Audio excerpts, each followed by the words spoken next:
Hi, welcome back. You're watching Inside Out on CNBC TV 18, and as promised, we'll put spotlight on KPIT Technologies. Nigel, tell us more about this stock. Well, KPIT Technologies, that's the stock that caught my attention, just going by the big move that we've seen in the past 1 month or so. In fact, it's not just the past 1 month.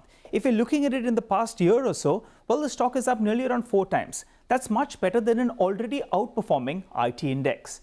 Now, fundamentally, things appear a little bit stretched. Though the EPS that they've achieved at the half-year mark, that's equal to the EPS that they've achieved in the entire of FY21.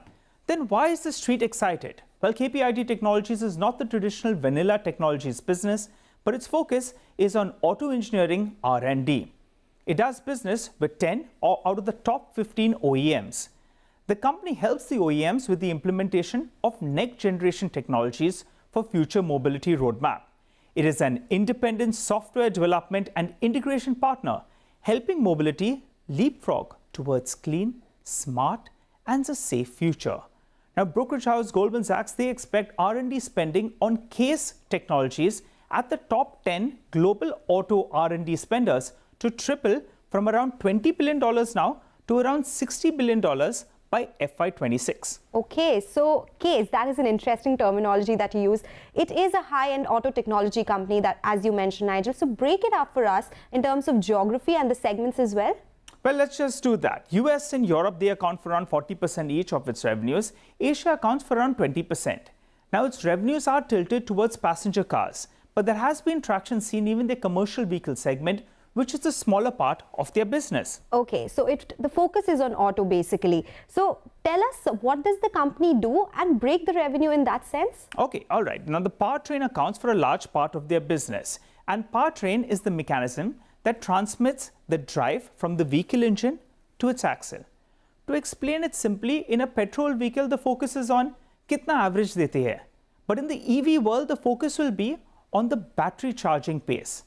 A smaller part of the powertrain vertical is the internal combustion engine business. That contributes only around 25%, but it's not a growth driver as the world moves towards e-mobility. Now, ICE powertrain helps the OEMs to reduce the emissions. Next up is the Advanced Driver Assistance System, which focuses towards autonomous driving and includes anti-collision, parking assistance, and also blind spot detection. That brings us to a smaller part of their revenues, infotainment. As the name suggests, it guides as well as entertains while you drive around. Finally, the fourth vehicle, that vertical in fact, deals with servicing diagnostic checks, which includes in-vehicle engineering and design as well as networking. To put it very, very simply, 80% of KPIT's revenue is focused on areas with higher entry barriers. That makes the company stand out. Okay, so interesting points out there. So many things that we do in daily lives, but we don't know where it comes from, right?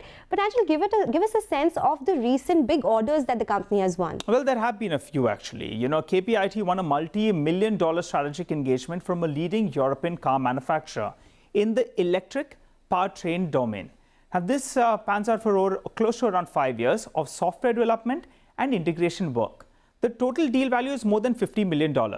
Additionally, an American car manufacturer has selected the company for engagements in the electric as well as the conventional powertrain areas, while an Asian OEM has selected the company for a key engagement in the autonomous driving domain. Okay, but let's talk about financials now. Since we are tracking the stock, give us a sense of their revenues, the margins, balance sheet, and valuations. How do they stack up? Okay, let's take that piece by piece then. The company has slowly moved towards revenue per quarter of around 80 million USD. That compares with around 60 to around $70 million that they were normally doing on a quarterly basis. With that revenue growth, there has been margin improvement. That's to the tune of around 300 to around 400 basis points. Now, the management has guided for around 18 to 20% revenue growth, with margins holding around the 17.5%. But they have hinted that in the next few years, good growth will come about, and also margins will gradually start moving towards 18 to around 20%. Now, on its balance sheet, they are sitting on a healthy cash balance, which equals to nearly around 5% of its market capitalization. Valuation-wise, though, it's not cheap. I don't know what is in today's, in today's markets, but the valuation gap with Tata Elxsi, that's narrowed if you're looking at the FY23 earnings estimates. Okay, so now tell us about the risks and triggers. Investors would definitely want to know that, right? Let's take both those 2 points. Triggers first. They include its focus on high entry barrier domains. As I told you, 80% of their business is focused on that vertical. That's supportive of future margin profile. The company has also initiated pilot programs with global EV disruptors. And finally, electronics, well, they currently account for around 40% of the vehicle cost, and it's expected to only increase from year on.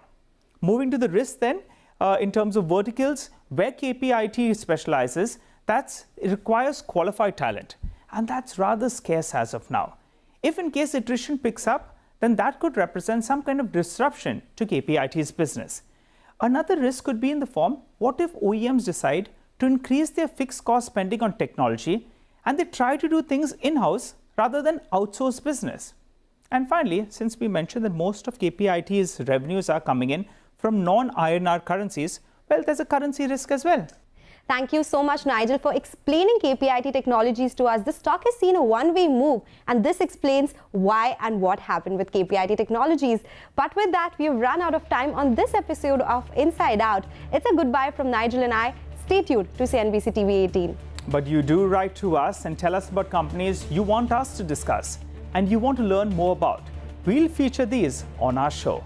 Thanks so much for watching.